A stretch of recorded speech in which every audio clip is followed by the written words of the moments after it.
Bleacher Report just released their top 100 current NBA players, and as always was anything basketball related from Bleacher Report, there were a lot of surprises, but a notable omission from the entire top 100 is Norman Powell. Is Norman Powell the most underrated player in the NBA? Let's get into it.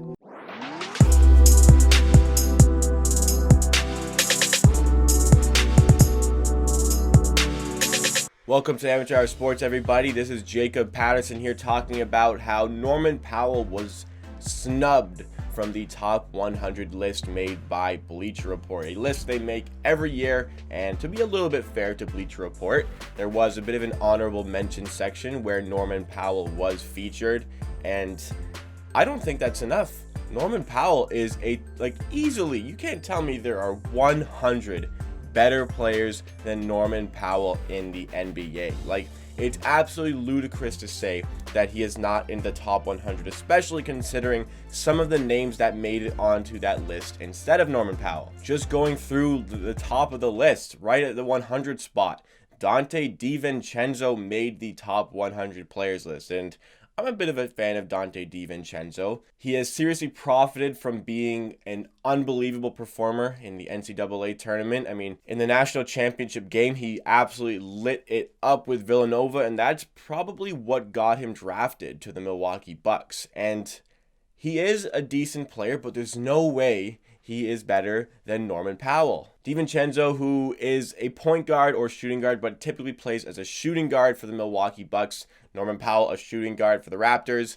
Easily comparable here. DiVincenzo averages 9.4 points per game on 46% shooting, while shooting 34% from three and 77% from the free throw line. Norman Powell averages over 16 points per game on 50% shooting, as well as 39.8% shooting from outside the three-point line, and also a clean 84% from the free throw line. All four of the stats mentioned are much better than Donte DiVincenzo's stats. If Norman Powell can clean up a bit of his free throw game, that's already pretty good. He could nearly be a 50-40-90 player. I mean, he's already 50-40, 39.8% from three. I think it's safe to round up that 0.2% to 40%. And Norman Powell throughout his entire career has shot 36% from three. He has always been a great shooter, and he's finally starting to learn the best shots to take, and he's starting to get a lot more minutes, a lot more touches, and he's a very important player for the Raptors. He's basically their sixth man coming off the bench. Him and Ibaka like to come off the bench, and they just tear shit up on the court. And I understand Donte DiVincenzo is a decent defender, and Norman Powell is himself a great on-ball defender as well. I think DiVincenzo, though I like him, I think he profits a lot from the system he's playing with the Milwaukee Bucks, and maybe the same could be said for Norman Powell. But Norman Powell is a tremendous on-ball defender, and even though maybe he's not as good as a defender as DiVincenzo, his shooting stats are so much better than DiVincenzo's. There's no way Donte DiVincenzo is on this list out of Norman Powell. Another big one I cannot believe is on this list instead of Norman Powell is Derek White, shooting guard for the San Antonio Spurs. And look, Derek White's, a neat and tidy player, but he's not better than Norman Powell. He averages 10 points per game on 46% shooting from the field, 36% from three, and 86% from the free throw line. Those are good stats, but Norman Powell's are better. 16 points per game again, 50, 40, 84. The only stat he's lower is in free throw percentage, and Norman Powell shoots the ball a hell of a lot more and more efficiently with those 16 points per game. Derek White also has a defensive rating of 114. Norman Powell's is much better. His defensive rating is 106. Again, Derek White, good player, but he's not better than Norman Powell. I can't believe, just an initial dive into the statistics of all of these players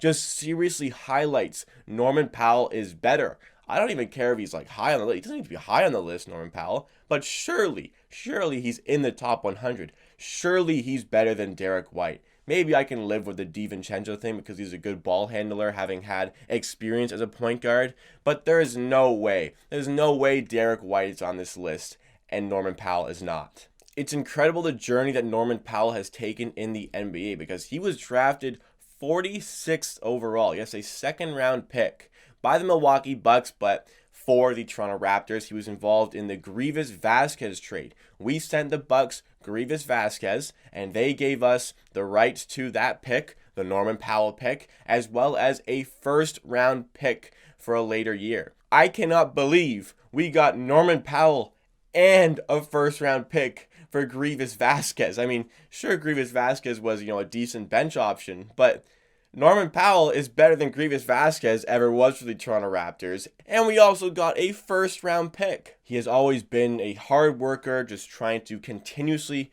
improve his game, and now I think he is at the caliber to not only start for a lot of teams in the NBA, but at least be that 6th, 7th, and maybe at the minimum the 8th guy in a rotation.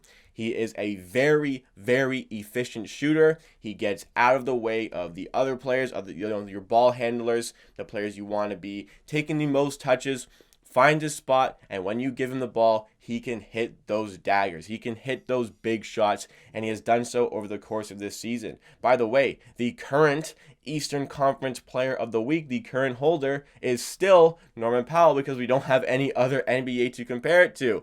Norman Powell, the holder of the Eastern Conference Player of the Week trophy after going off leading into the lockdown period. But Norman Powell, other than that, has been tremendous this season. He has taken a huge jump, going up nearly doubling his points per game over the course of this season from last season. Regardless of how many points he put up last season, which was 8.6 points per game, he has always been very, very efficient. It's just now he's getting a lot more minutes and he's getting a lot more looks and shots to take because the Raptors are starting to trust him a lot more. Like I said earlier, he averages 36% from 3 over the course of his entire career and about 46% from the field. He is upping those margins. He is making them better because he is getting smarter, getting better shots. He's basically entered his prime. We've got a few years of his prime. I really hope that the Raptors can get this man paid and keep him on the roster. There's a lot of things that need to be moved around in order to keep everybody who's expiring contracts. There's other guys like Fred VanVleet who need to get paid as well. But I hope Norman Powell is still on the Raptors